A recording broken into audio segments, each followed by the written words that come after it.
Good morning, good afternoon, good evening for all of our distinguished guests, speakers and participants from different organizations and different countries. So welcome to join the 2020 Global NGO Forum on International Development Today.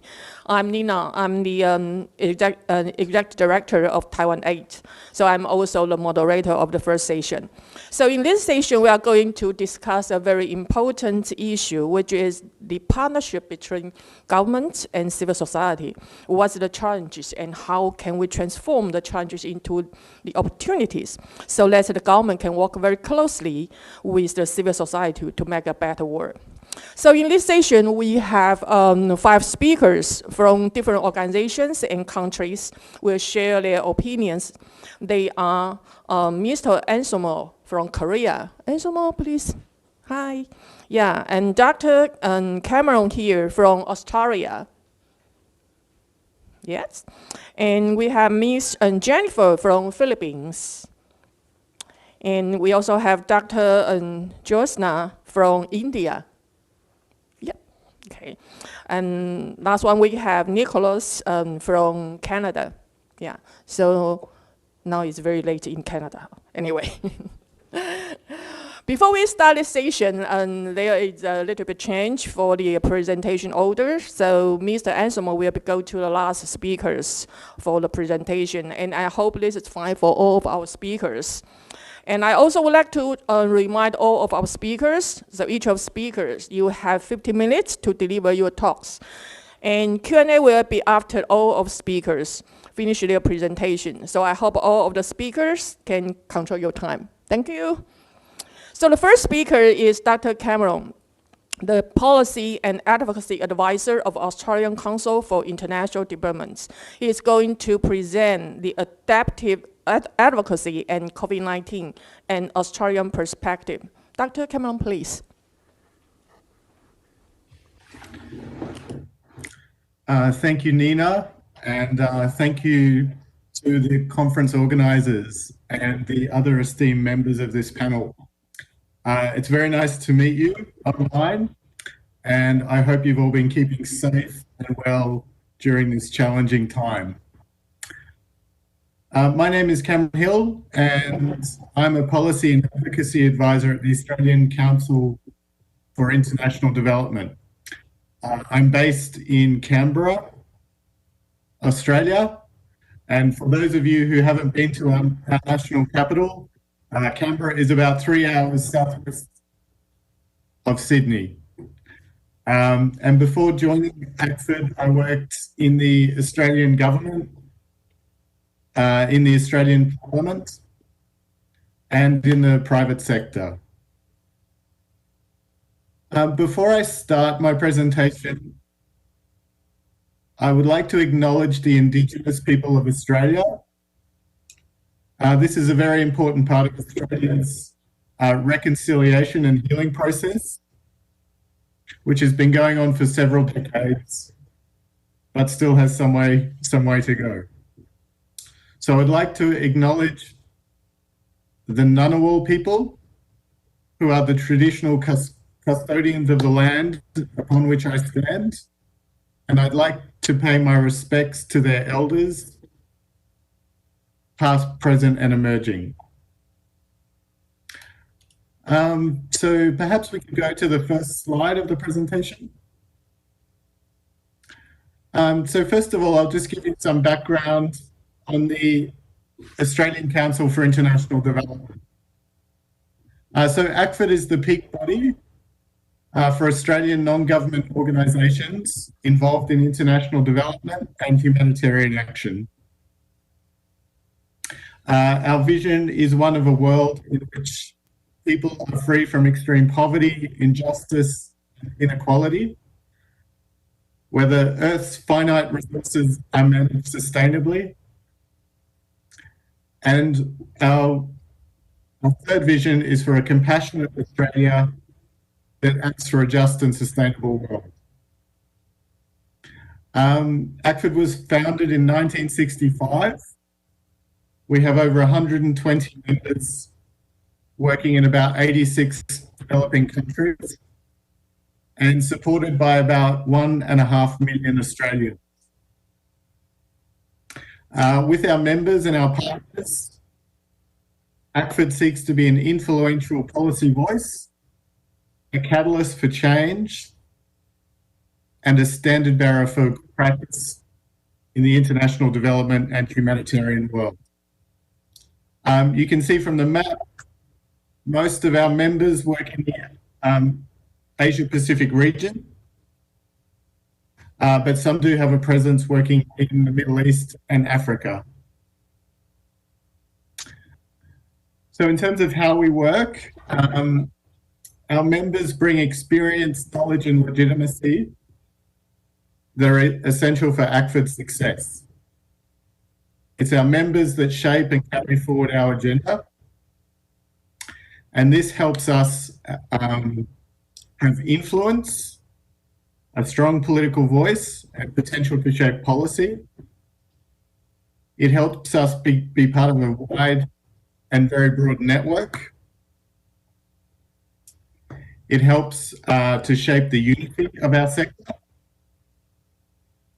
And it also, through our code of conduct for our members, it helps ensure that ACFID members deliver high quality and effective development assistance.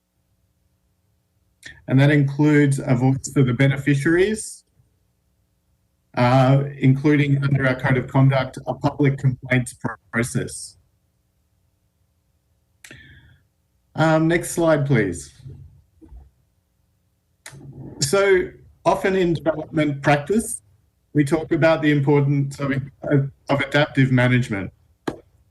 But today I'd like to talk about this concept of adaptive advocacy and how it's played out in an Australian context, particularly during the COVID crisis over the last 6 to 8 months.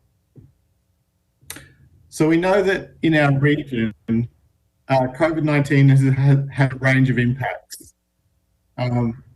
Rising poverty and inequality as both a result of the health and economic crisis, a reinforcement of authoritarian politics, including in Asia. We've seen the weakness of state institutions in some countries, but we've seen the strength of institutions and communities in other countries.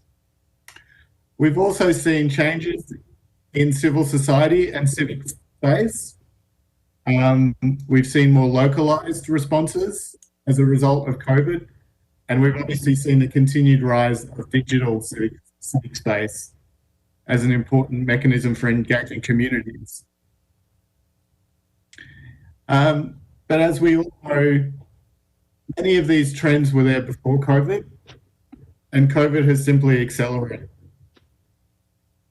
And similarly for ACFID, while COVID has changed the way we do advocacy, it also has highlighted the ongoing relevance of long-term development approaches that emphasize the basic building blocks of development, such as health, education, gender equality, and livelihoods. So one of the principal aims of our advocacy work here in Australia over the last 6 months is to highlight the links between this crisis and the things that we in the development sector already knew were important. Resilience, preparedness, effective and accountable institutions, and social inclusion. So our advocacy work since the beginning of the COVID crisis has focused on 3, key objectives. The first objective has been protecting the interests of our members and their own financial sustainability during a regional development and financial crisis. In Australia, COVID-19 has changed the face of the Australian economy. This is despite our relative success in managing the health pandemic here in Australia. For the first time since 1991, Australia has entered a recession, and GDP has shrunk by around 7% since March. This fall in GDP is about 3 times worse than our previous fall of 2%, which was in June 1974, which was before I was born. So there have been big slumps in household spending, and most sectors of the Australian economy have contracted. Exports and imports have also fallen sharply.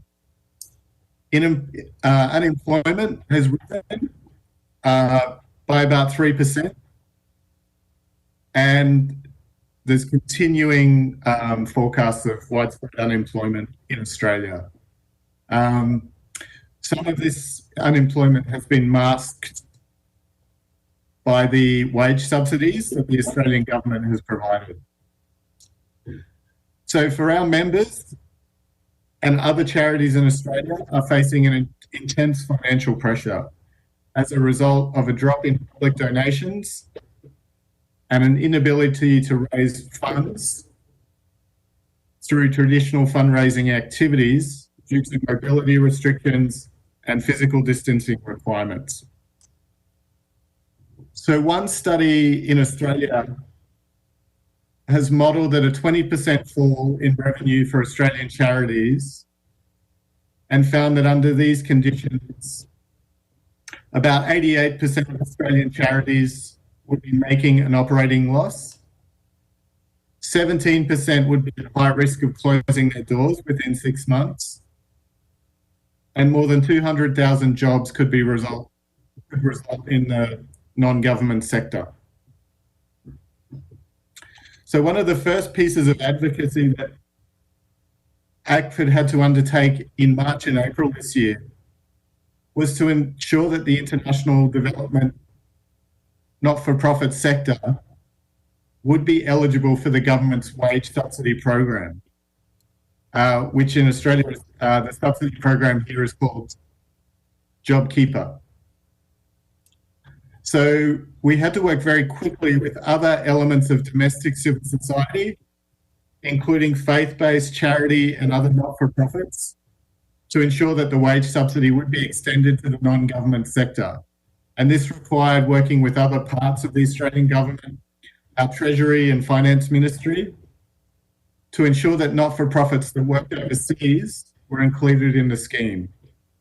And initially, in Australia, charities that worked overseas were not included in the wage subsidy scheme.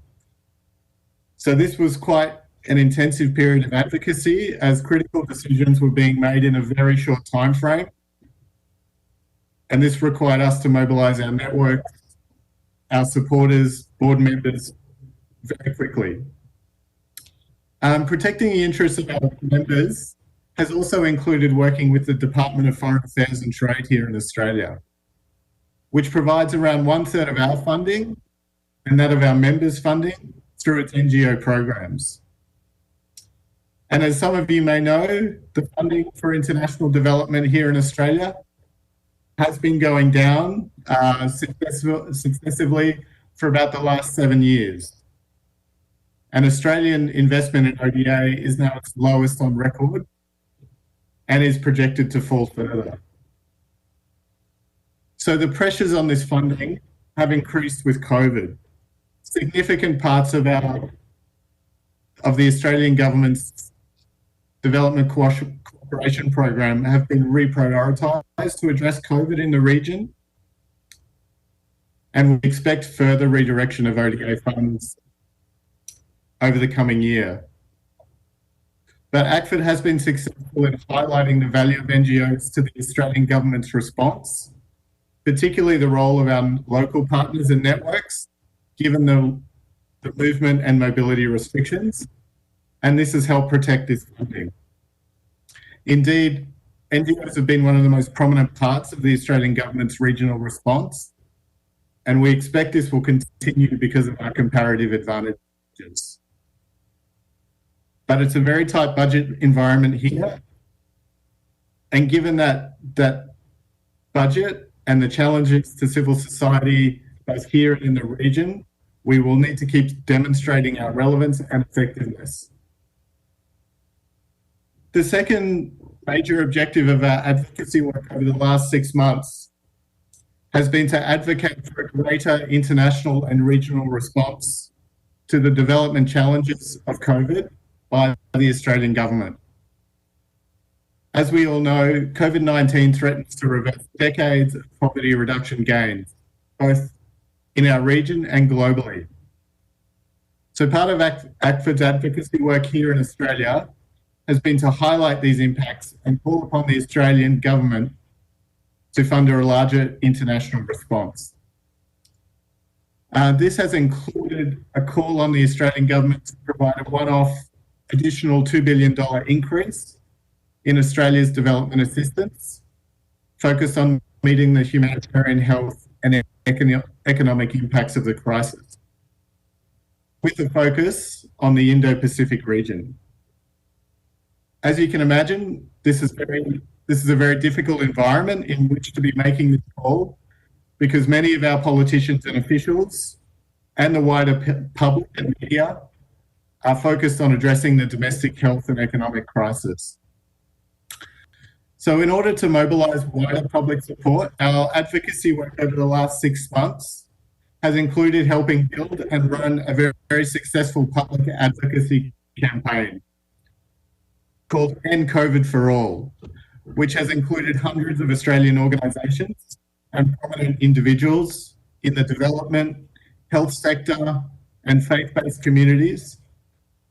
And the public campaign has engaged with millions of Australians through social media and a joint day of solidarity in August. On the lobbying front, we've been successful in getting access to and making the case to senior policymakers and parliamentarians, many of whom understand that the crisis represents a tipping point for the region, both in development but also geopolitical terms. And one of the most useful advocacy tools we've been using is providing real-term online field briefings to members of the Australian Parliament on the situation in countries like Indonesia, PNG, and Cox's Bazar in Bangladesh. And our parliamentarians have really appreciated the opportunity to interact and ask questions directly of our members who are working on the ground in these countries. Dr. Kamala, in this our time is up. Sorry. Yeah, so we will conclusion your presentation. Yeah, can you just perhaps 2 more minutes? 2 more minutes. Okay, 2 more minutes. I've been speaking very slowly. So the final part of our advocacy work has been engaging with regional civil society on the importance of localisation. So we know that localisation has been a key theme of the COVID crisis, and we've been using the crisis to highlight the importance of local civil society to Australia's response. And we've been using the crisis to show the breadth and depth of these networks. And this has really helped make the case for a civil society response. But we know the localisation agenda has a long way to go, and there's a risk that after this crisis we'll revert to old patterns. So localisation is an ongoing conversation. And I'll just move to my last slide. So very quickly, on the last slide, the next slide. I'd like to just take this opportunity very quickly to highlight our upcoming annual conference, which for the first time is being co-convened between ACFID, the New Zealand Council for International Development, and the Pacific Islands Association of NGOs, PNGO. And the theme of this year's crisis is 10 years to 2030, shift the power, raise the ambition. And we expect that localisation and the lessons from COVID will be a key focus. And the conference will be from the 27th to the 30th of October, and you can see the registration details there on your screen. So thank you very much, and apologies for going over time. Thank you. Thank you. Yeah, thank you very much. Thank you, Dr. Camilo. So we move to the next speaker. Next speaker is Ms. Jennifer, and she is from Philippines. Jennifer is the Deputy Director of IBON International and also has its policy, communication, and training team. So her topic today is strengthening interface to address international development challenges. Jennifer, your turn. Thank you very much, Dr. Nina Cao, and good morning again to my co-panelists and to everyone participating in this global NGO forum on international development. Just short introduction about IBON International. We are a southern international NGO. While we are headquartered in the Philippines, we also have offices in Africa, in Dakar and Nairobi, and we have also a representative office in Brussels. So, yeah, just an introduction here. So, as Nina said, my input this morning is about strengthening interface to address international development challenges. By interface, IBON International refer to this as a meaningful interaction with state or government representatives and civil society, as well as other development actors and stakeholders. So interface should really be a hallmark of any democratic development process. Next slide, please. As mentioned, so interface governance, part of governance model, it involves dialogue and engagement, and it is about providing spaces and mechanisms for cooperation, contestation, mutual learning to define appropriate policies and plans, review progress, as well as look into needed adjustments or reforms. And here I would like to highlight contestation, because contestation is important. And for this, we would like to put it out there that dissent is very much part and parcel of democracy and the pursuit of genuine development. So in this governance model of interface, there is really no place for the criminalization of dissent that has been happening in many countries, including in my own in the Philippines. So interface is necessary because this provides opportunities and windows for the people's right to participate in development processes, and it also enables them to exercise their own right as development actors.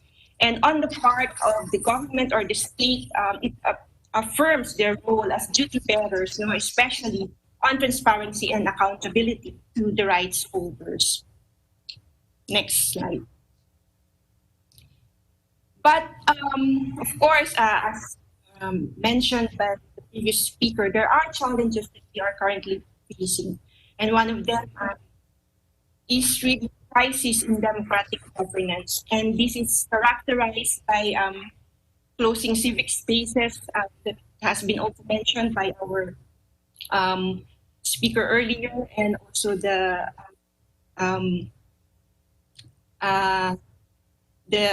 opening speaker.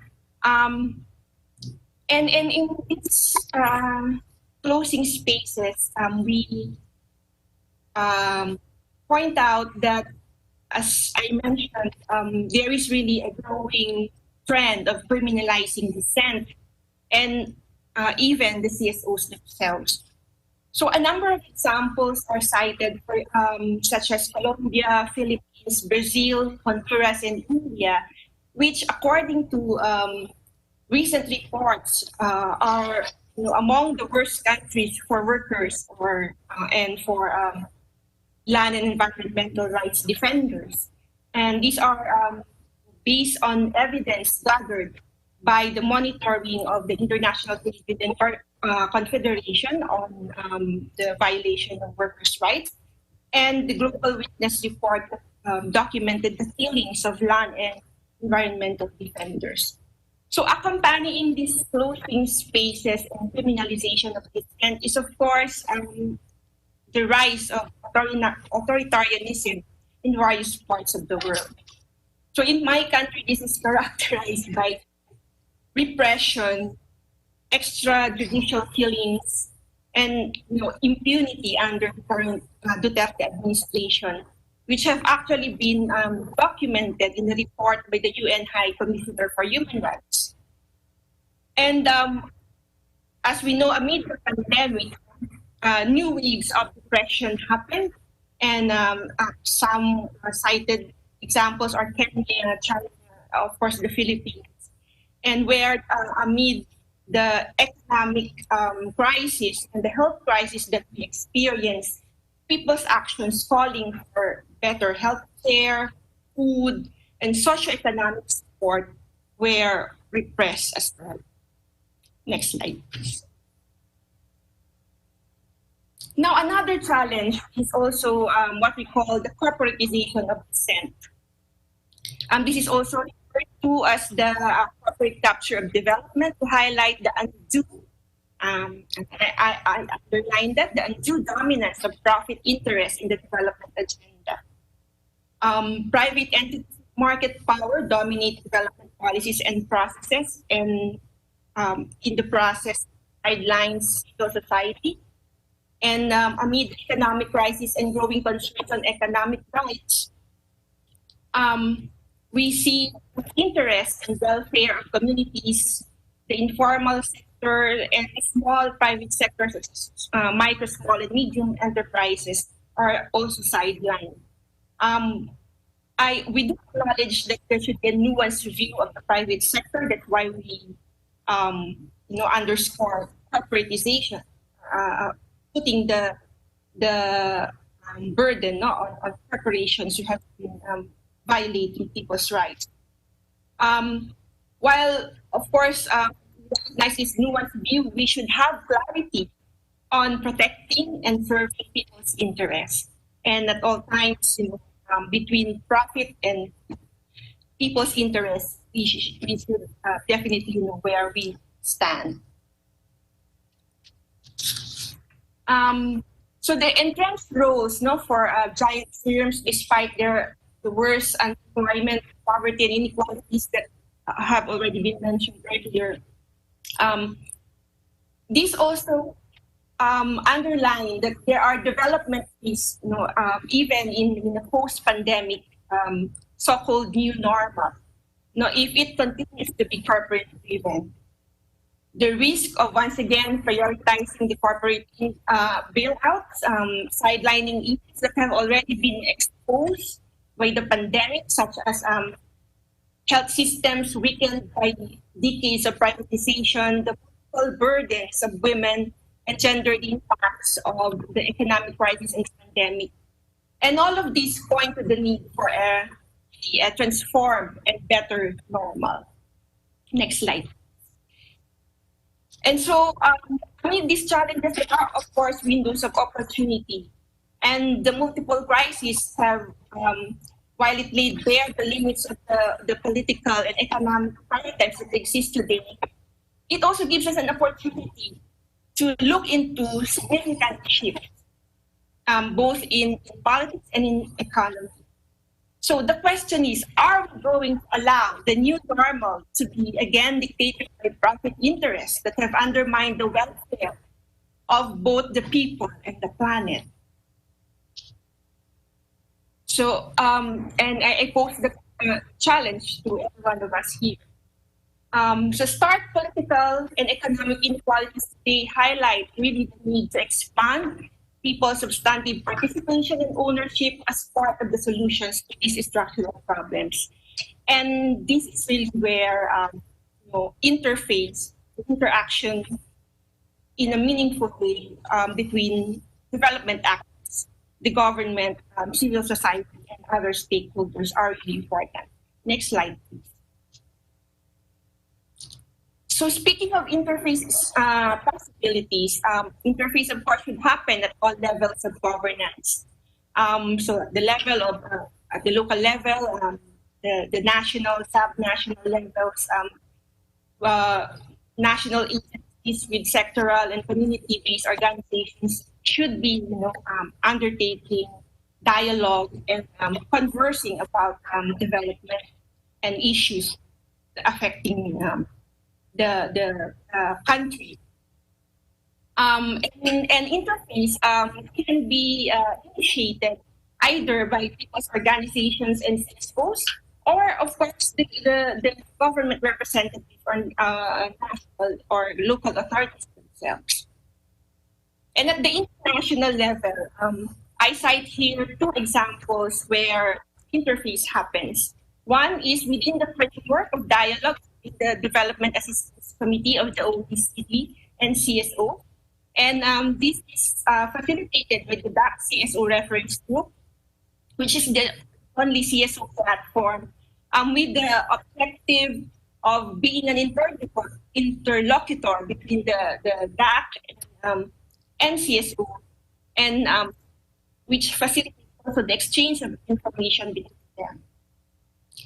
And in fact, this October, we will be having a meeting, a dialogue in preparation for the next high-level meeting of the DAC. Another example is, of course, the Global Partnership for Effective Development Cooperation, the GPEDC, which was formed in Busan, South Korea, where for the first time democratic ownership was acknowledged in the outcome document. So in this space, the CSO engagement is organized and facilitated by the open platform called Cso Partnership for Development of which I think, or CPD, which I think many of us are familiar. So those are just some of the examples of interface possibilities, whether at the national, sub-national, local, or international. Next slide. Now, even international calls for the strengthening of the interface, because strengthening interface means strengthening also ownership of development processes. To leave no one behind, it is essential to work for national and local policies and state positions in international development discourse. That we say all these should be informed and shaped with the concerns of those who are most affected. So interface is crucial in promoting social transformation towards people-powered democracy. By people-powered democracy, we simply mean that the people are capacitated to claim their rights as well as their sovereignty are respected. So people-powered democracy, of course, is for an empowered civil society. It entails also having an enabling state where governance responds to the people's concerns and protects and fulfills civil and political and economic rights of the people.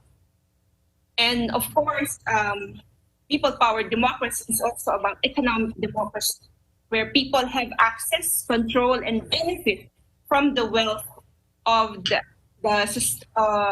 made or created in their societies. Last slide.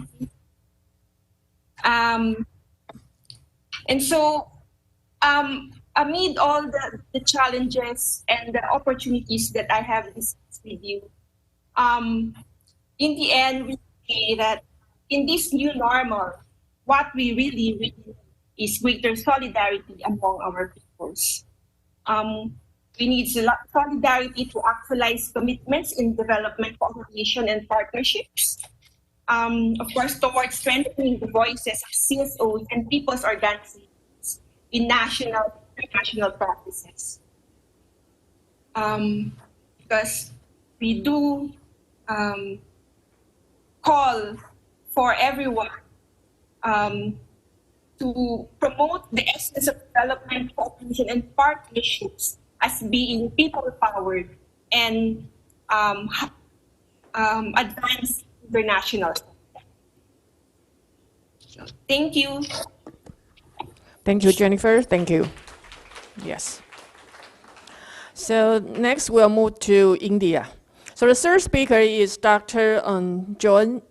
Jyotsna Mohan, and she is the regional coordinator of Asian Development Alliance, ADA. So her talk is, the topic is civil society and government relationships in context to Agenda 2030 of Sustainable Development Goals. Yeah. Dr. Jyotsna? Thank you so much, Nina.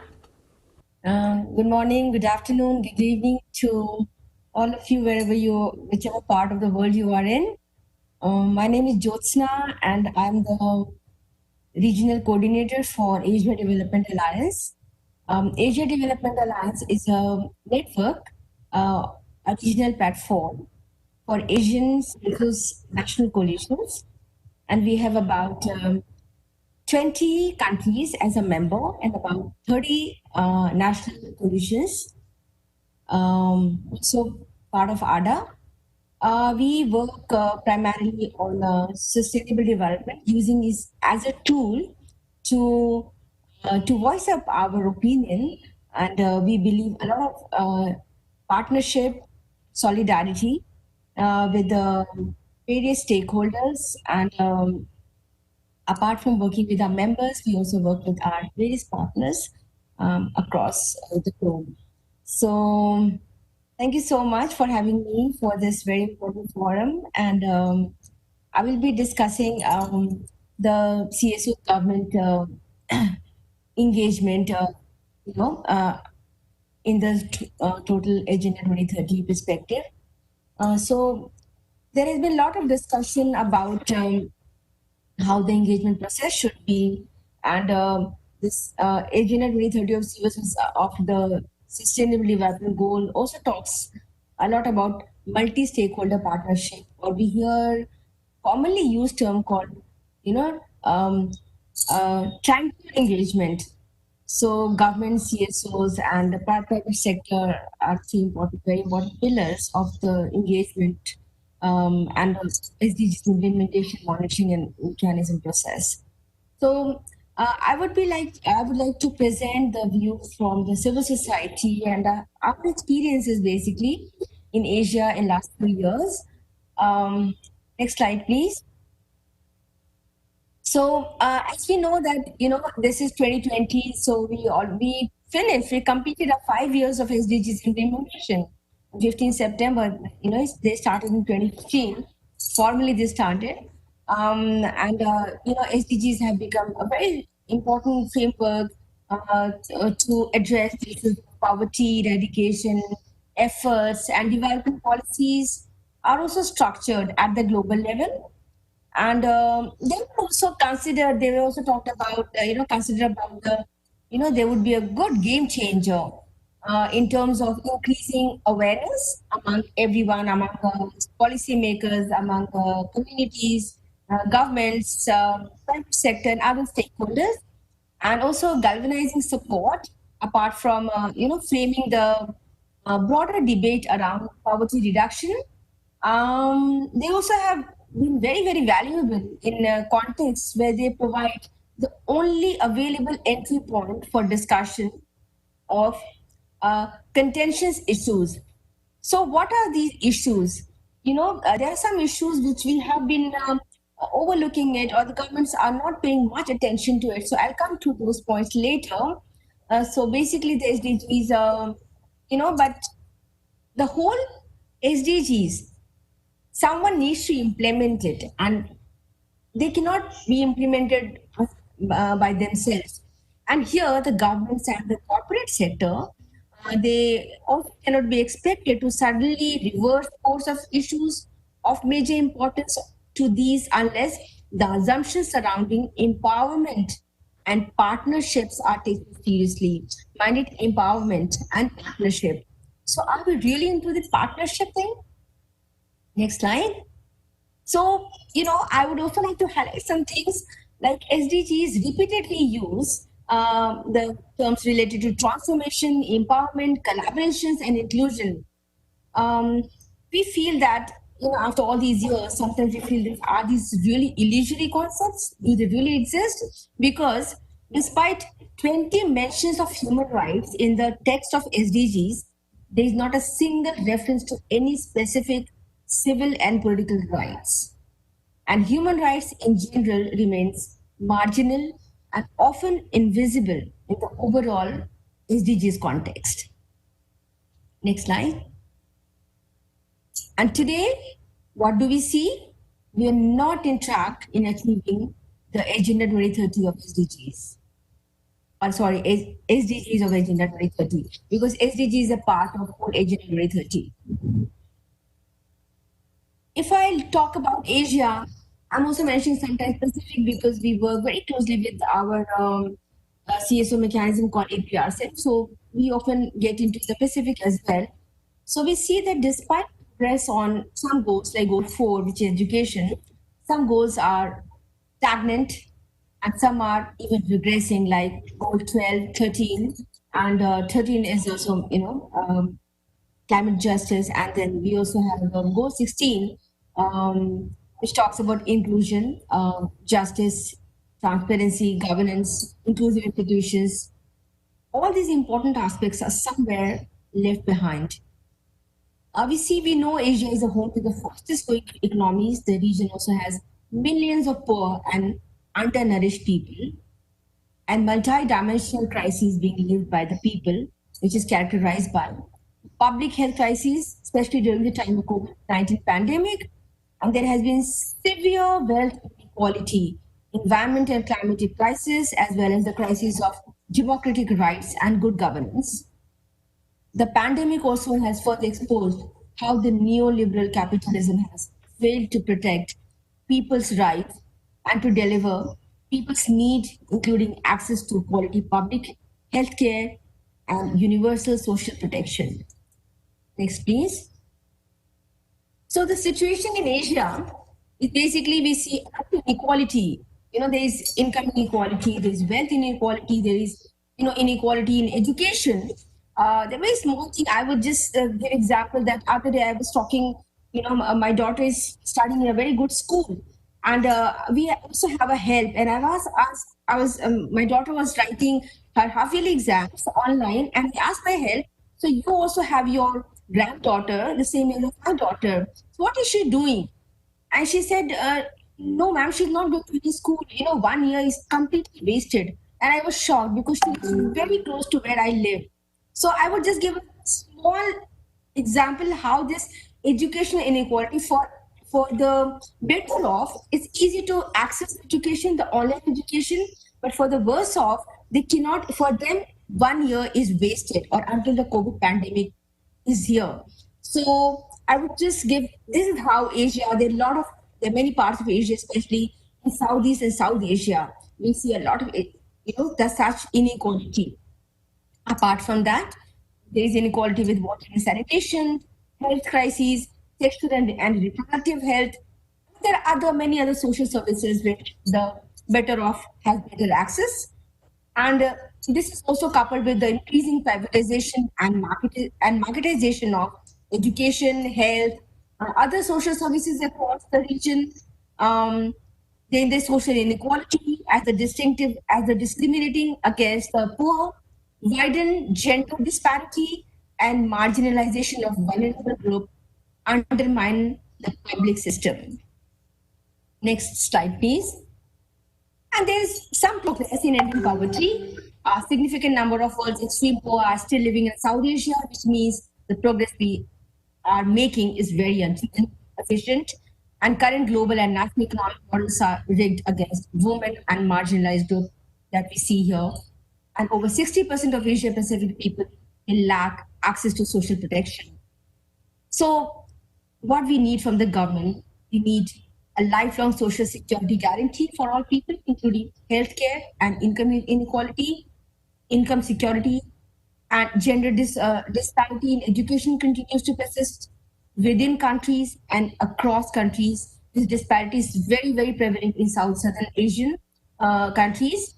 And you see a lot of dropouts in about 18.7 million children are out of the school in the region. due to the pandemic. Similarly, we see in the water and sanitation, the negative trends are seen below 2000 level. The water and sanitation goal. Around 1.6 billion people in the region lack access to basic sanitation. An estimated 260 million also lack access to clean water at home. So, tracking the goal on health and well-being, that goal 3 shows uneven progress in regards to maternal mortality reduction, neonatal and child mortality across countries.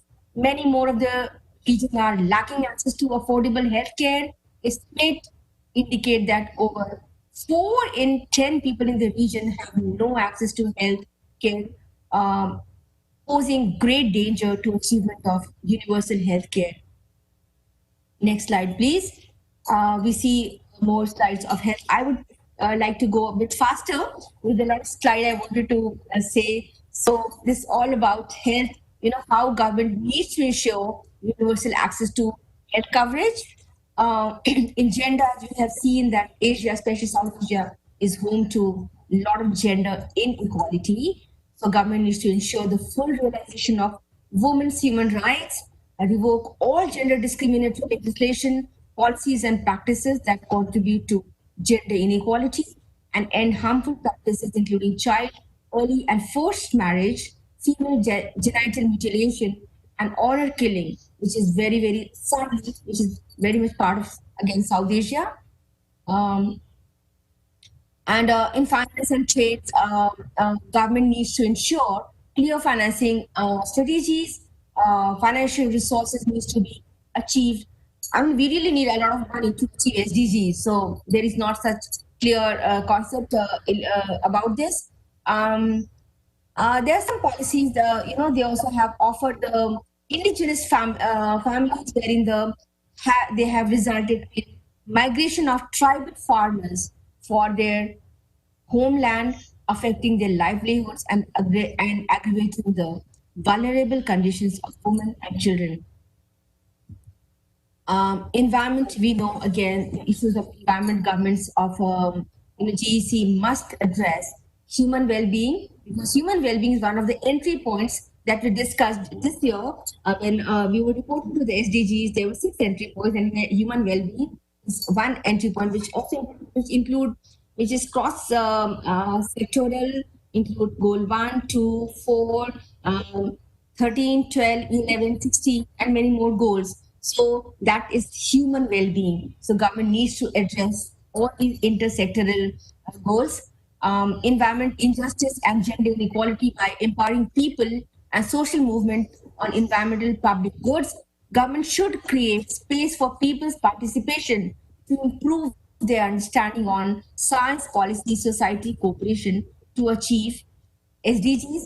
Citizens-led data, we have been talking a lot about citizens-led data using, because civil society has a lot of data and government has not yet acknowledged it. Apart from that, science and technology facilitation mechanism through North-South, South-South, and triangular cooperation based on common but differentiated responsibilities and guided by the precautionary principles must be put in place to accelerate the SDGs linked with the GEC entry point, and world must move away from the reliance on the free market mechanism, which are already proven inefficient and inadequate to combating global environmental challenges. And the shrinking civic space, which is, we have been talking since ages. I think we'll be talking until ages, but in ADA, we have come up with a couple of studies on goal 16. We launched one last year, we launched this year also during high-level political forum, and this we talked about realizing the potential of goal 16 of the 2030 agenda to promote and protect civil space. You can click at the link and see what is there in the study. The study is based on 18 countries, and despite again mentioning a lot of issues related to shrinking civil space, no voluntary national review so far has ever mentioned the issues. So that's again a pity. And the responses of COVID-19 in many countries have only made the situation worse, as government have opportunistically used the pandemic as a justification to further clamp down on forms of civil society engagement that are indispensable for the SDGs to be promoted effectively. And we have seen, government needs to retract the restrictive and repressive laws. Just in COVID, Government of India, they have the FCI, Foreign Competition Regulation Act. Yes, I will just finish in 1 minute. So there has been a lot of repressive acts that the government is forcing. And what happens usually in South Asia, what the government of India is coming up with some regressive act. The neighboring countries like Pakistan, Bangladesh, immediately their government, they also follow the same suit because they're all failing. They all fear and they feel challenged by the civil society. So what do we feel that is very important? Our recommendation is to give importance to understand the citizens-led data, as I mentioned before. We also need the government must recognize and accept the results from citizens-led data.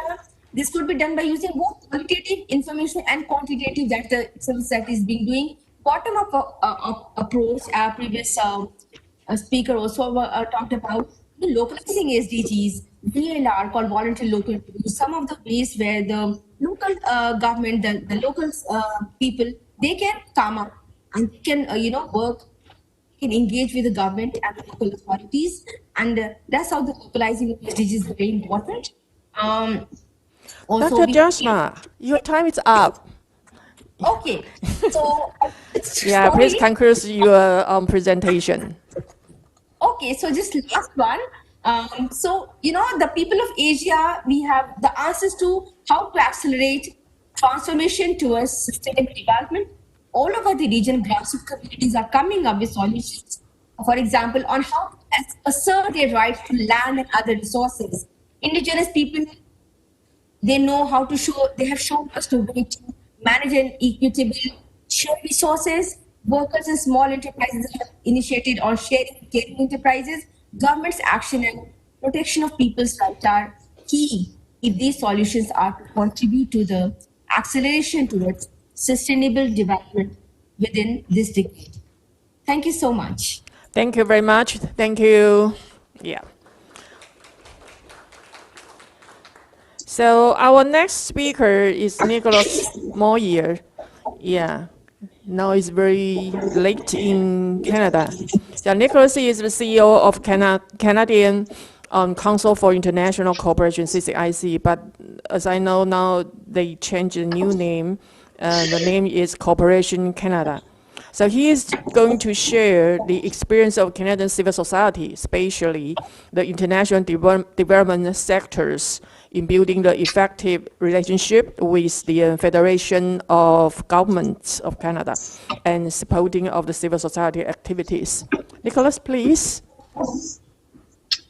Well, thank you. Hi, it's a pleasure to be with you. And it is indeed very late where I am, but good morning to everyone.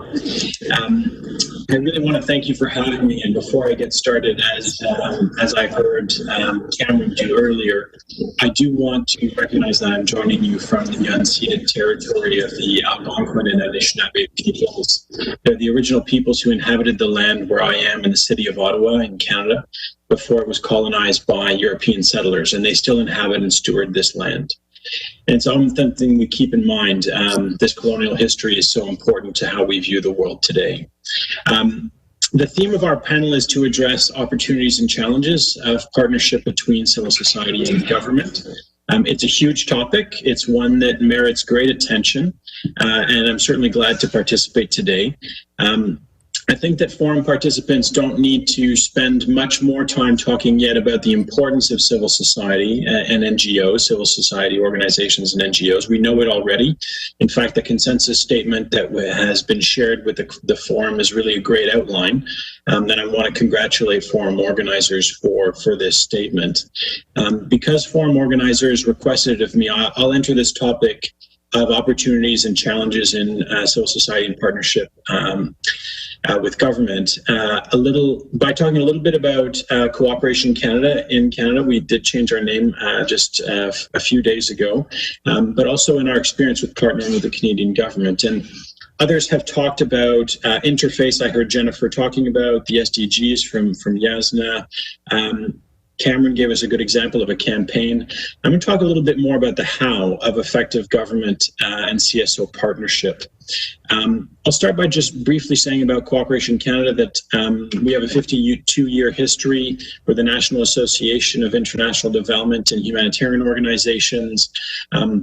We have about 90 members in our membership, but our sector is over 2,000 organizations that collectively mobilize over $5 billion a year to invest in social justice globally. And even if this may sound impressive, actually in relative size, it's important for you to know there are over 140,000 nonprofits in Canada. There are over 80,000 charities in this country. And Cooperation Canada brings together and advocates for Canada's international development humanitarian organizations by convening sector leaders, influencing policy, and building capacity. We really do want to work together with partners both inside and outside Canada to build a world that's fair, safe, and sustainable for all. Now, we are a network of members structured to support our membership in the pursuit of more and better international development assistance.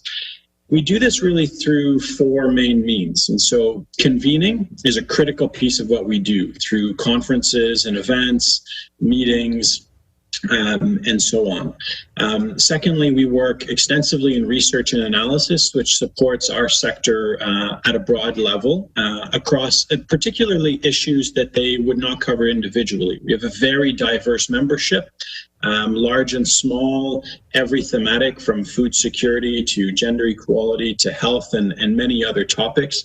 So we'll focus at overarching issues with respect to our research and analysis and issues that affect the sector as a whole.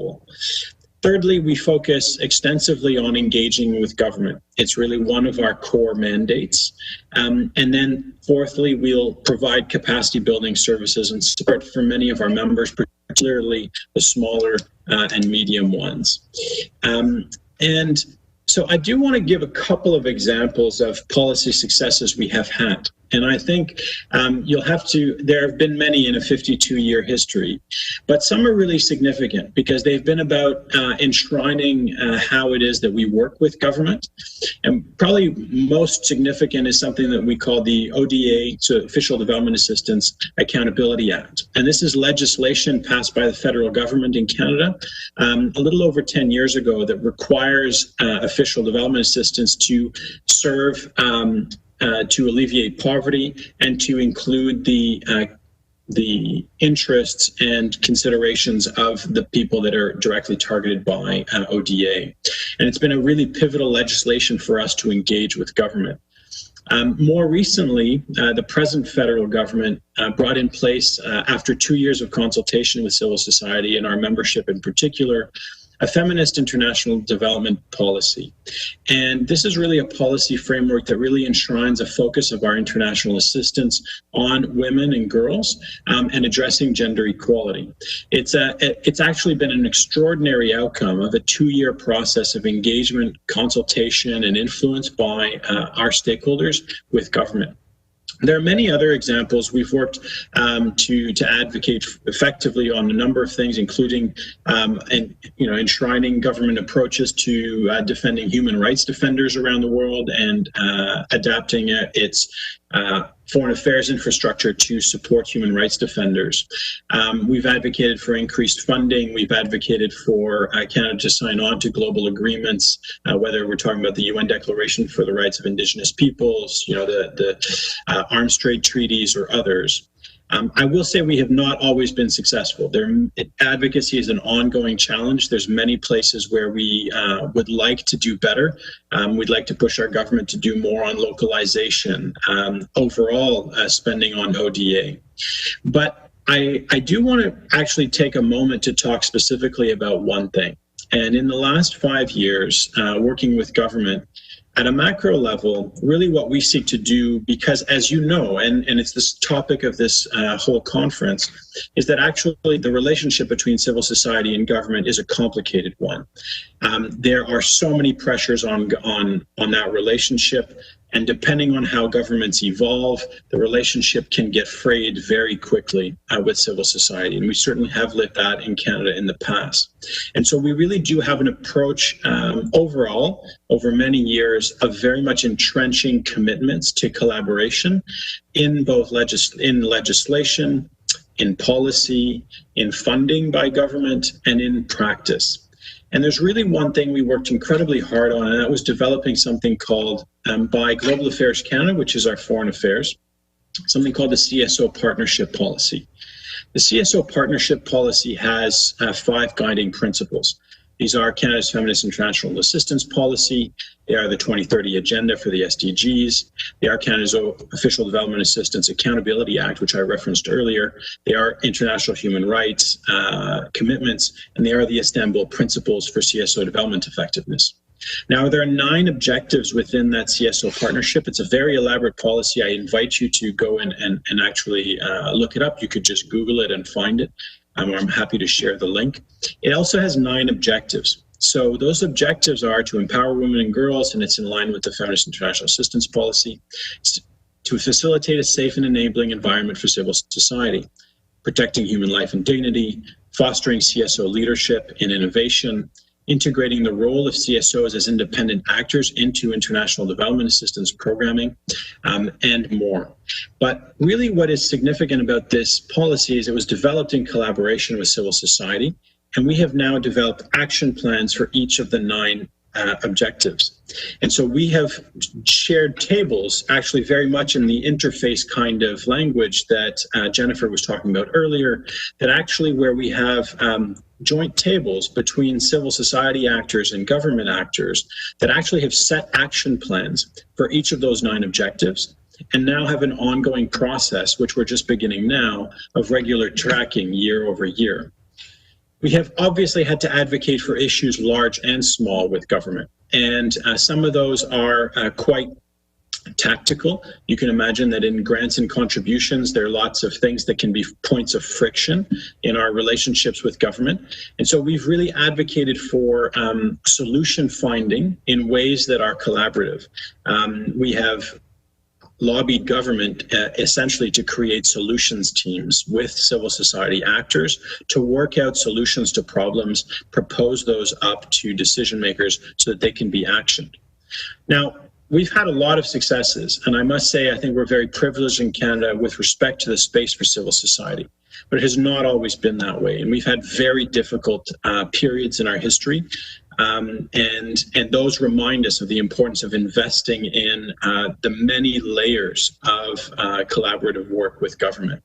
I'll also say that it's never easy. So the relationship is always difficult and frustrating, and it takes constant work because there are inherent challenges to working with government from a civil society perspective. You know, I think you will all agree that a well-functioning society that can ensure progress meets the needs of everyone. It requires 3 strong, independent, and distinct sectors in public, private, and civil society. You know, without a robust civil society, there is no democracy, period. But we all want government to play its role, and civil society sort of wants government to do what it's supposed to do to take care of people. And we know that civil society can't do it all. We have to be encouraging government to do more. And so we have to look at the relationship and what that looks like for us to be effective. We have to actually understand what the differences are. The relationship between government and civil society is a very unequal one. Government is much larger, it has authority, it has funding, it is centralized, it has a large internal hierarchy, it has a longer term view oftentimes. By contrast, civil society has no legal authority, we have little funding, we're very decentralized, we're fragmented in many respects, we have no hierarchy, and we often can have very short-term lenses. There's always inherently also a tension between seeking funding and holding to account government and ensuring effective consultations. An ideal state would be for each to respect the other, working together to deliver important programs. But effective partnership in the long run really requires an understanding of the priorities and perspectives of each. And that's That's rare between people and let alone organizations or whole sectors like government and civil society. To government, civil society may seem self-serving, disorganized, divided, lacking long-term focus or broad expertise. To CSOs, government can seem bureaucratic and slow and too rigid or lacking ability to innovate, focused on the wrong things, big and hard to influence. But we need to own our role fully as civil society, as constructive actors. And it's a goal in and of itself to secure support and recognition for civil society. We can never assume that we're okay and that we'll be respected and included by government. In fact, we should always assume that civil society is in danger or losing recognition, and beware and not be complacent. So here are some of the strategies that we pursue, and we do take a long-term approach. Democracy, frankly, is messy, and sometimes it's slow to lead to change. So we've taken the following general approaches. We invest in strong sector coalitions. So we find ways of ensuring that they have adequate capacity and connections between them and within them. So the stronger are our sectors, the more influence we can have. So we need to help each other. And that takes time and it's hard to do. We do develop and demonstrate strong subject matter expertise, so knowledge and expertise. We do this through data that we bring together, through analysis and evidence, experts, public polling, things that demonstrate our competence in what we bring to the table. We create networks in areas of extensive knowledge. We convene a lot of events and experts, and we invite government to those. Working in a non-partisan manner is incredibly important to us. We will not pick sides in politics. We spend time developing relationships with all parties. And it's important for us to transition, to manage those transitions, to manage risk. We'll focus on creating personal ties and relations to government in extensive and strategic ways, not just with political actors and all parties, but also public servants and the bureaucracy. And those need to be managed in very different ways to be complementary for us to advance our objectives. It's important for us to hold government to account. It's one of the core mandates of civil society. And so fact-checking, holding up past commitments, challenging poor and unacceptable actions, comparing to global norms are ways that we hold government to account. We also celebrate, and this is something we don't do enough, celebrate when government does something good. That's often a lot harder to do, to mobilize, to celebrate something good. We have to give government both a carrot and a stick. So we use our networks with the public to do this and other things. And I would say that around saying when a government does something well, it's important to be able to do that because everyone likes to be the best at something. So we use that appetite for leadership as a way to celebrate, champions and encourage government to do more. In fact, I'm talking to a Taiwanese audience, and in your case, you've done so well in managing COVID. This is a point of pride among others that you have. And so how can that be leveraged to champion further and more? I'll say we have had many challenges in Canada. We have sometimes succeeded, but we've often failed. We've had very difficult years with a previous government a decade ago that actually really cut a lot in our sector and challenged us in important ways. And it's in those moments that we learn to work better together and hopefully that we'll be able to be more resilient in the long run. But we all need to be resilient. I know you all are too. And I will just stop there and look forward to where the conversation goes from here. So thank you very much. Thank you. Thank you very much, Nicolas. Yeah, even now is the midtime, but still very full of energy. Yes, good. So our last speaker is Mr. Anselmo. He is instead of Mr. Jin-ho Song. So in your proceeding, actually, we have as Jin-ho Song, Vice President of KOICA, but as Mr. Song, he cannot join us. So we cannot hear you. Huh? Yes. So Mr. Anselmo Lee is will instead to join us. So Anselmo is the non-executive board member of KOICA, and he is also an adjunct professor of Global Academy of Future Civilization at KOICA Yonghee University. So his talk. I cannot hear you. Sorry. Anselmo, can you hear us? No, we can't hear you. And someone, can you hear us?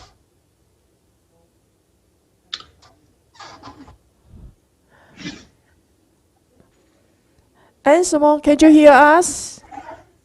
Now it's okay, yeah. Can you hear us now? Yep. Yeah, right? You can hear us.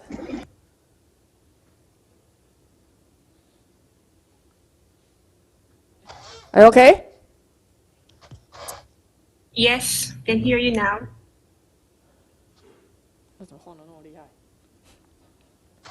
So can we start your presentation? Can you hear us?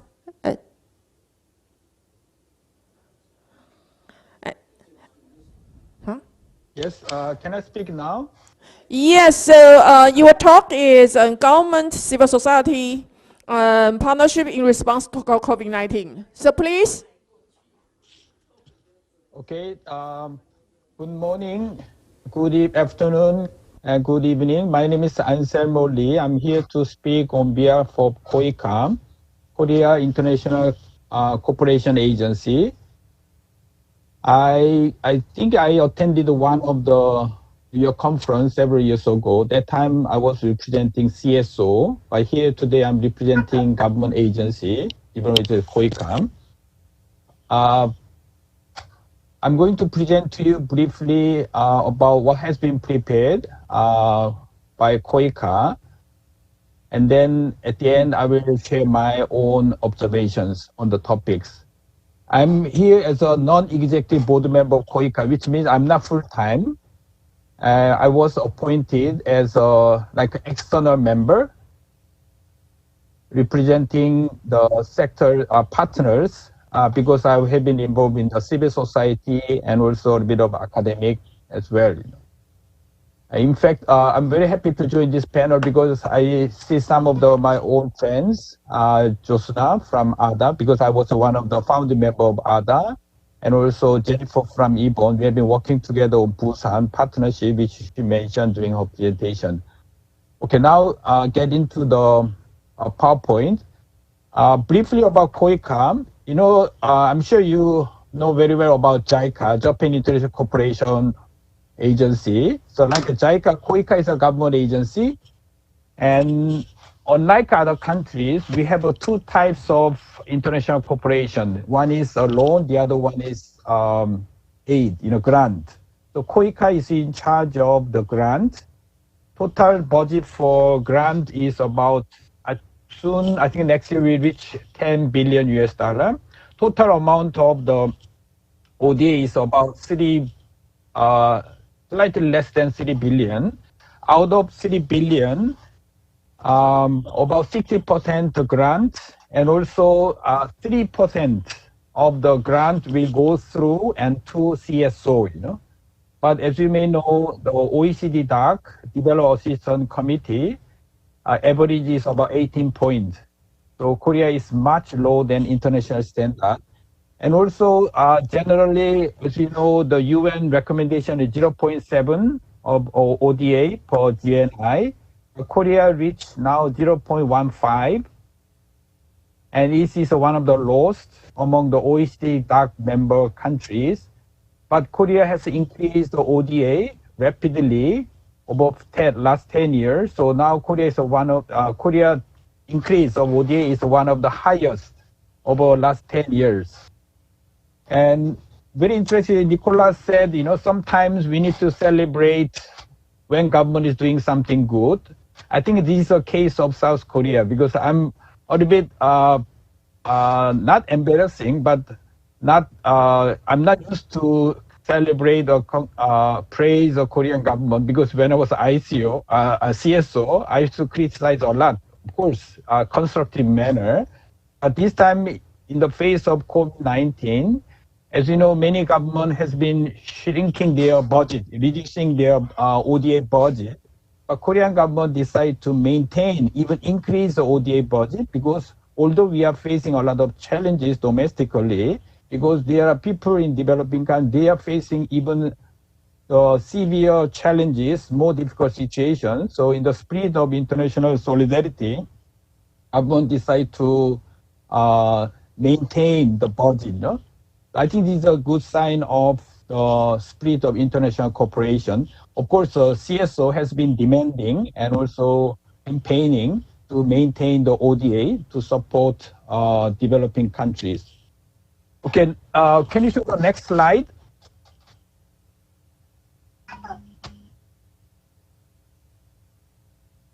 I cannot see the slide in my... Okay, basically this slide is about what KOICA and also CSO has been doing in response to COVID-19 challenges.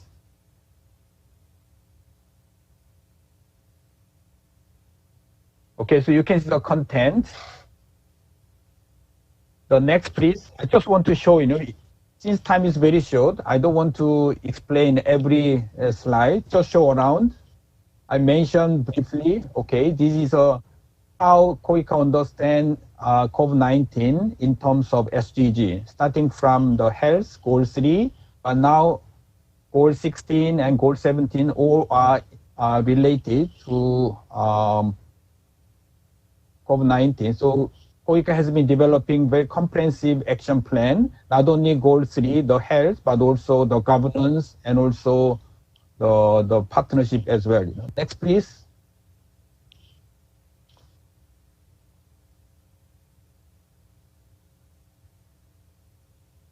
Next, please.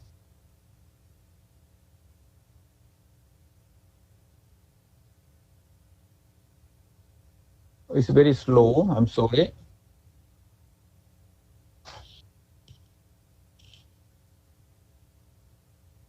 Okay, next one, please. This is a time gap. What I see in the screen and also what I see in the YouTube are different. So I don't know which one I'm supposed to use. Anyway, so please show the next one.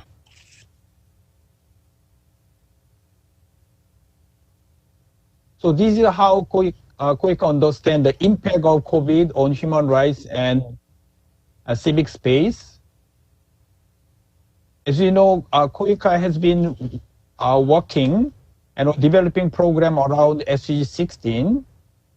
SDG 16 deals with the governance, more specifically violence and anti-corruption and human rights and rule of law, because KOICA sees SDG 16 is very important to make ODA more effective in developing countries, strengthening the governance. From that angle, KOICA also looking at COVID-19, so beyond public health crisis. So very interestingly, there were a lot of also a lobby campaign. The international CSO sent a letter to President of South Korea, urging Korea to play more proactive role in supporting developing countries, but not only humanitarian crisis, but also human rights and governance, the civic space. Because, as you know, there has been a lot of shrinking civic space and also deterioration of human rights in many countries in the context of COVID-19. So KOICA want to see also as well, the importance of civic space in combating COVID-19 in response to this letter. The next, please.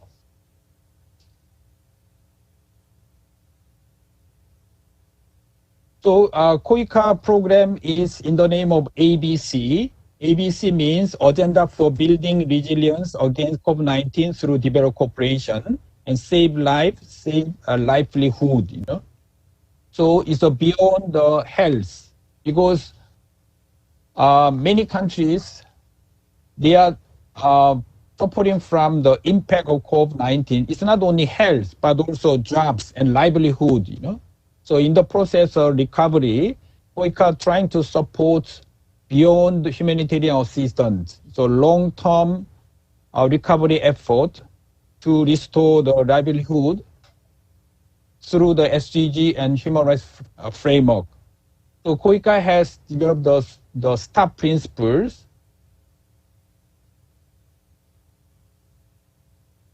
and solidarity, trust, ownership, and partnership, and also speed, transparency, openness, and participation. This is based on not only the Korean COVID-19 the experience, but also according to international standard, particularly SG 16 and human rights.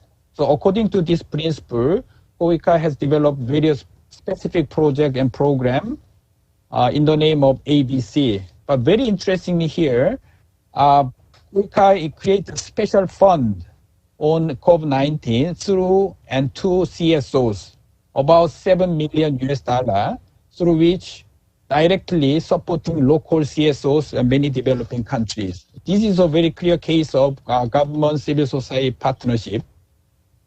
Let me share with you, what you see in the slide is explanation about KOICA policy and response to COVID-19.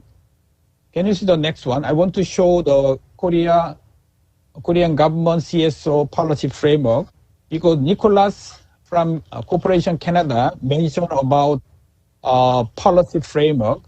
Similarly, Korean government and CSO adopted policy framework for government civil society partnership, which is very important. It's a policy document. And now, together with the government, CSO are developing the operationalizing this policy framework in the context of COVID-19. So the $7 million US special fund, one of the ways to operationalize this government civil society partnership. The next slide, I think you see the structure framework of this government civil society partnership. Because this partnership, I'm sure that you will see soon, this is a result of OECD DAC Development Assistance Committee. As you know, this year, it's the 10th anniversary of Korea joining OECD DAC. And also next year will be also 30th anniversary of KOICA. So after joining OECD DAC, Korea, like any other countries, received the regularly so-called peer review, whether Korea follow faithfully the OECD DAC guideline. The latest one was 1917. One of the recommendations from OECD DAC was, let me read, quote, Korean government should clarify and deepen the partnership it seeks with the civil society through a normative framework acknowledging the different roles of civil society, including as an implementing partner and as an independent development actor in its own right. This recommendation was very important because Korean CSO used this recommendation to urge Korean government to develop a policy framework, normative framework, and also acknowledging the role of civil society. This is an outcome of the Busan Partnership. As you may know, 2011, now you can see the full text of this policy framework. Busan, high-level forum on aid effectiveness, OECD forum, and there we were able to come up with the kind of consensus on the role of civil society, particularly civil society as an independent developed actor in its own right. So now you can see this, the wording in the OECD DAC recommendation. So according to this recommendation, there has been 2 years work, collaboration, and then finally we have this framework. Here we can see the roles of civil society in Korean context and also principle. As Nicolas mentioned, we have also several principles in line with the international norms and also goal and objective. Can you go down, really?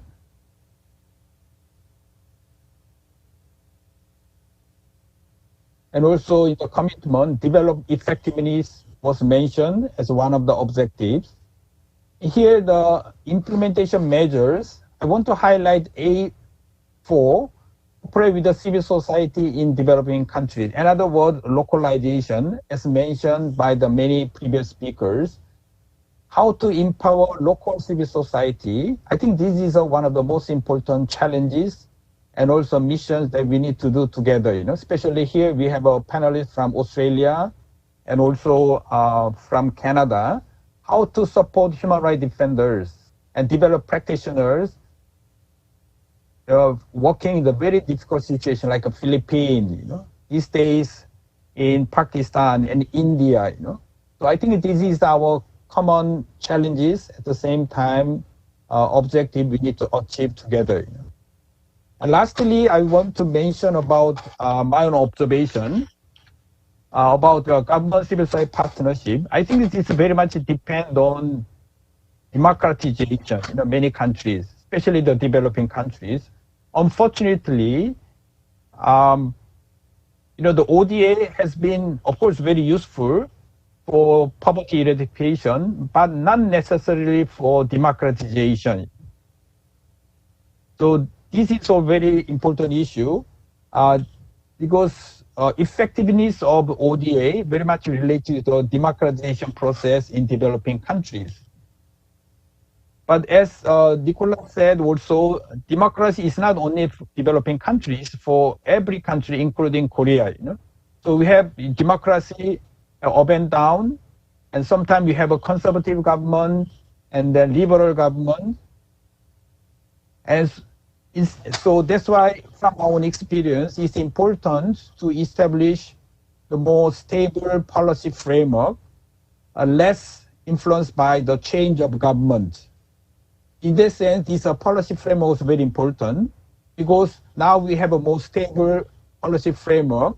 We can work together, not only within the one single government, either conservative or liberal. So this process was important. And then also from CSO point of view, I think empowerment and also professionalization of CSO is very important because now the ODA size has increased a lot. So which require more professional management of ODA, according to international standard. So that empowerment in the CSO in both developing countries and the partner countries, these days we call partner countries or developed partners, I think that's also equally important. So that overall, we can promote mutual partnership and also mutual ownership so that the quality of ODA can improve in developing countries. Let me stop here. So thank you for listening. If there are any questions, I will elaborate a little bit more. Thank you so much. Yeah, thank you, Anne-Marie. So thanks all of our speakers. Could you get all of speakers the big hand? Yeah, for all speakers. Thank you so much. So now it's open for the floor discussion. So if you would like to ask question, please identify your name and organization and the question addressed to which speaker. Yeah, anyone would like to ask question? Now open for question, please. Hello. My name is Lisa Wu. My organization is Lisa AI School. I want to know if just like a regular people like me, how can I contribute to involve with the NGO? That's my question. You want to ask which it's just speaker? Like anyone who can answer my question, because I just like ordinary people. I haven't joined the NGO, but I travel a lot, and I'm really interested about how can I contribute to like a regular citizen, but can help the people know about Taiwan. That's it. Thank you. Okay, so who can answer? And Somo. You have most experience. I think you have a Taiwan, every country, this association of NGOs. In Korea, we have a KCOC. Taiwan also, we have Taiwan Aid. I think you can contact them. I think they will share with you all the necessary information, Please join one of the NGOs so that you can participate in the activities and also you can contribute financially, Okay, thank you. Yeah, Jennifer, you in charge of the training, so Yeah, you can answer. I would also like to add that, for example, for IBON International, we do accept interns and volunteers. So whether from the local in the Philippines or coming from different countries, whether it's for schoolwork or just you want to be contributed to the work of CSO. So our doors are, you can visit our website, have some information there how to apply for internships to good quality. Thank you. Thank you. Thank you. Yeah, so my recommendation, join more activity of Taiwan Ed. Okay. You will learn a lot. Exactly. I will, definitely. Jin-ho, you want to answer a question? Yeah, please. Hello, my good friend. I'm Jay Hong from Taiwan Aid. I have a question for you all because after we listen for the lecture from Sam, he talked about innovation and talk about how civil society can work with private sector to utilize the market power.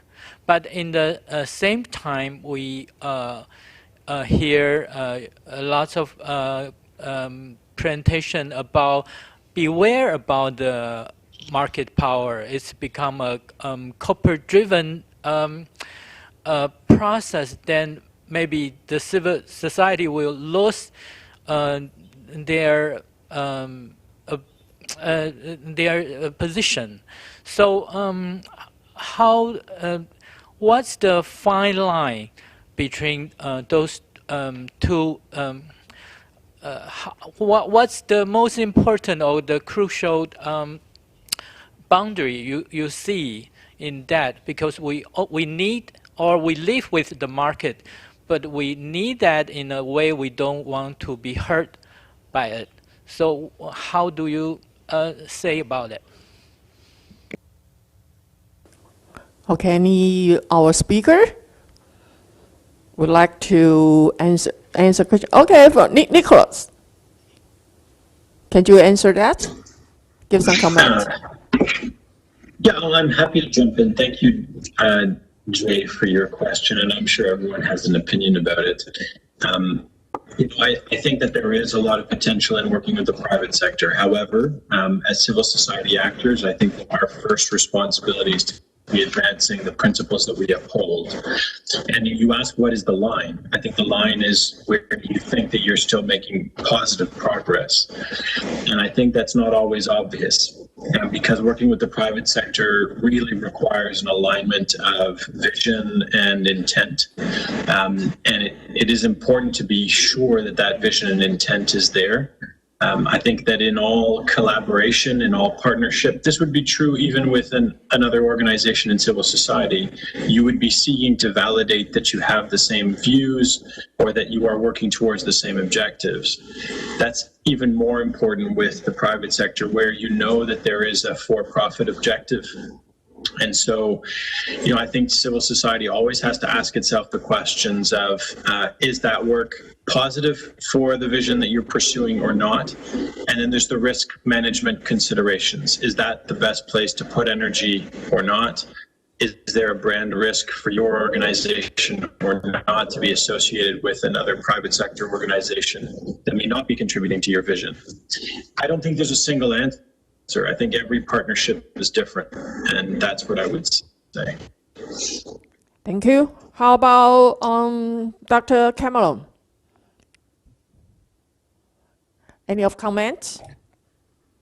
No, I think I would agree with what Nicolas mentioned. I think being true to the values of your organization, being true to your constituencies is obviously vitally important when cooperating either with governments or with the private sector, ensuring that your constituents have a voice in those decisions is very important as well. Yeah, thank you. Any others? Jyotsna? Jyotsna, yes, please. Thank you so much. We have a very different perspective. For private sector, the population of the people are market. For us, they are not market. They are people, they are human beings. So I think there's a class here, because our basic perspective about people is to work in partnership, to see them as human beings. So I think it's very important. But there are some ways where we have seen there are some partnership between civil society and private sector. And private sector, they work through CSR. So CSR is one of those areas where we can find some ways out to work. At the same time, civil society needs to be very careful who do we work with, because they have been working in a lot of work that we call unethical, like mining or extraction industries and becoming indigenous. So we have to be very careful who are we partnering with. There is no lack of money, but also there's lack of understanding about civil society and private sector, as Nicolas said before. So we also need to understand each other before working in partnership. I think these are some of those points that I would like to highlight.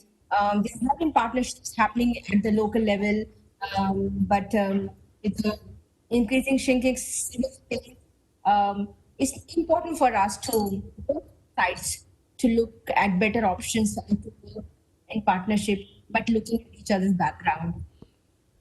Thank you. Anyone? Oh, Ansamao, please. Okay, thank you for the question, Jae-hyung. Jae-hyung, hello, long time no see. You look very formal. Okay, based on Korean experience, what we discussed in the panel was civil society partnership with the government, which is a public. But I think, as you rightly said, our partnership with the private sector also equally important. But traditionally, private sector CSO partnership has been unequal in the sense that, okay, private sector, they have money, and then CSO, you have a subcontractor, implementer, But this is an old model, In the time of SDG, I think we have to change this old paradigm. And there are two ways. One is, although private sector is for profit making, I think there should be a certain common principle respected by all actors. So if you look at the 2030 agenda of the UN, and there's a paragraph 67, which specify, the role of private sector, where you can find UN guiding principle on business and human rights. I think that's very important. Already UN provide the common guideline for all the private sector engaging SDG, So I think there should be the common ground, common principle. Second one is, we cannot leave our livelihood to private sector only, Because over the last 20, 30 years, many CSOs or some private sector working together, so-called social solidarity economy, That means CSO now engaging in the field of private, traditionally the domain of private sector. So we need to work together. So we need to maximizing expertise from private sector and government, civil society to create more social solidarity economy. I think there's an important area we can pursue as a CSO. So these are two suggestions I want to make. Thank you for your suggestion. Thank you. So Jennifer, okay, your last one. Okay. Yes, thank you. I would just like to add that it's simply about having clarity on how the interest of communities, the people, your beneficiaries. So as a lead, yes, I think the welfare of the people in the communities is what we can do on in looking at partnerships with private sector. As I've mentioned in my info, we have a new voice into the private sector because it also involves the micro, small, and medium enterprises need support. So for us, international, we put the burden on proving the benefit of any partnership on what the people experience. So, and of course, differentiate the interests of corporations, funds, and of the interest of the small ones, those in the private sector. So that's my few points. Thank you. Thank you. So thank you all of our speakers. Because this session time is up, so I'm going to close this session. So once again, thanks all of our speakers on spend their time to share with us their experiences. Thank you. Thank you. Bye-bye. Thank you.